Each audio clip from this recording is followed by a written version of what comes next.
Tapos po sa ating ground, at tayo po ay malapit naman.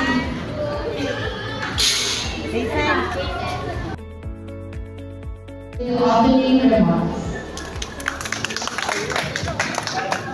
Giving up please to my dear teachers, to our future teachers, good morning to all of us.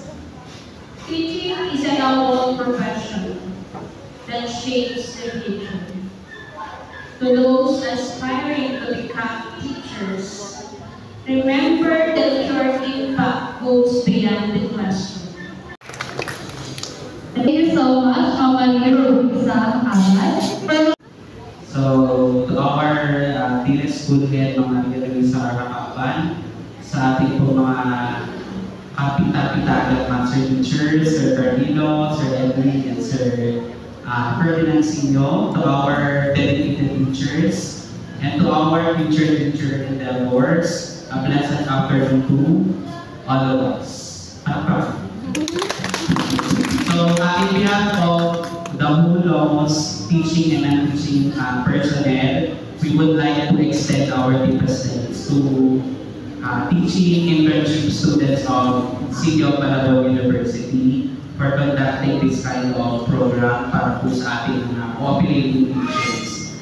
Alam ko, medyo naging mahirap or struggle sa atin yung naging journey nyo as student teacher dahil humarap tayo sa napakainit na panahon.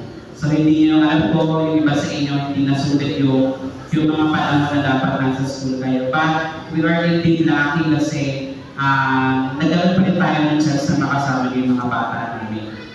For the whole, how many months din? Parang 3 months din po.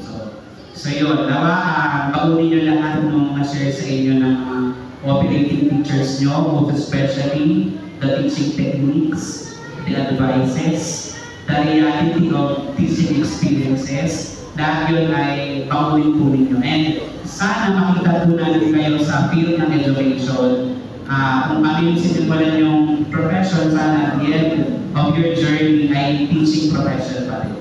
So yun lang po, and thank you and God bless.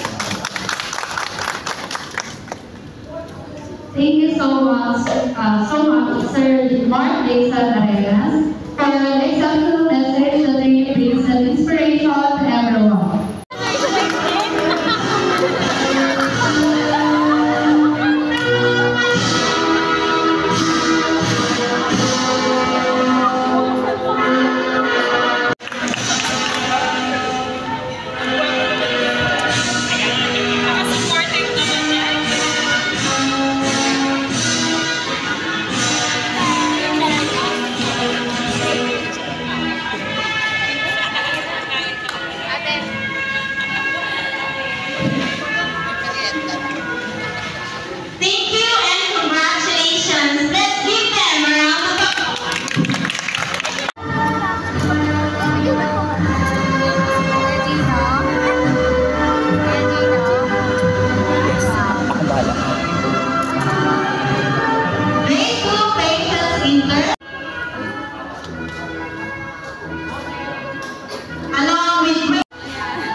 Remember that every challenge you face and every lesson you learn must equip you for the rewarding